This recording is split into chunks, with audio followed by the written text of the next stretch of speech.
Ready for some stars? We're going to show y'all some stars. We're about to hit these boys.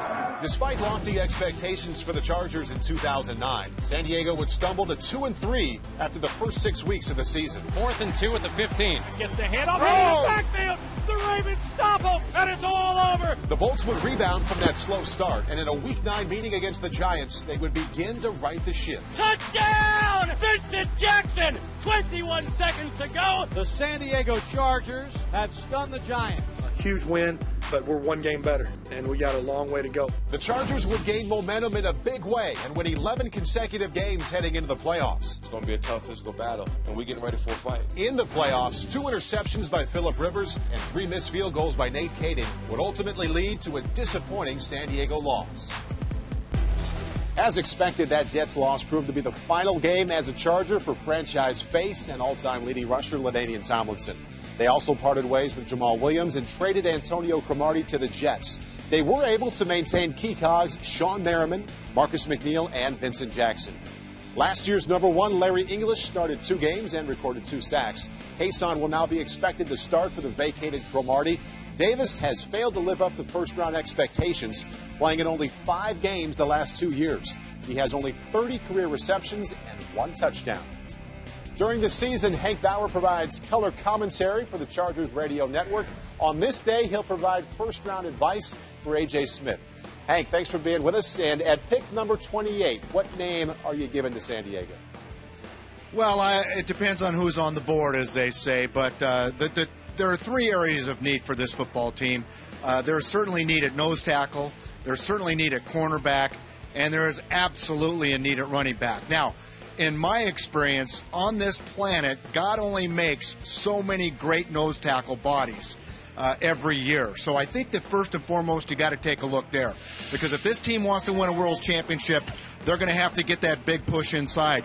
And why not a guy that could be there by the name of Terrence Cody? 6'4", 350-ish. He's been as high as 380. You know, certainly not a bodybuilder type of a body, but he has a great pedigree. He's played on a winner. He's athletic. And, you know, as long as we're talking about nose tackles, let's talk about the preeminent nose tackles in recent years. Casey Hampton, you got to include Vince Wilfork and Jamal Williams, none of whom you would confuse as bodybuilders. And nose guard certainly would be a good pick. It makes sense. But I could be sold on the argument that running back is now the number 1 need. Well, the thing about a running back, if there's a guy there that you're absolutely sold on, I think you got to take him. But the thing about running back, there are a lot of good running backs out there, and this team has done an incredible job in the later rounds in the draft with running backs. You know, keep in mind, Darren Sproles was a 4th-round pick, and a guy named Michael Turner was a 5th-round pick. You eventually let him go as an unrestricted free agent to Atlanta and got a number 3 in return, so made out quite well with the Michael Turner thing. Ryan Matthews out of Fresno State might be a guy, if you're that sold on him, that you might take in the 1st round. How serious a consideration would a cornerback be in the 1st round? Well, you know, let's look at this roster. You've got Quentin Jammer, a little long in tooth, but the best player on the defense, maybe arguably the most consistent. He will start at left cornerback. Antoine Cason, he's going to get his shot to replace Cromartie in the right corner. And then you've got Brandon Hughes, a rookie out of Oregon State last year, a draft pick that was on injured reserve. And Dante Hughes, a 3rd-year player last year, a veteran guy that when he got a chance to play, didn't play all that well. So right now you've only got four corners on this roster. Cornerback will be addressed. Now, all of a sudden, if a guy like Kyle Wilson out of Boise State or Earl Thomas out of Texas, these guys highly rated, these guys are highly rated cornerbacks, expected to be picked in the middle of the 1st round.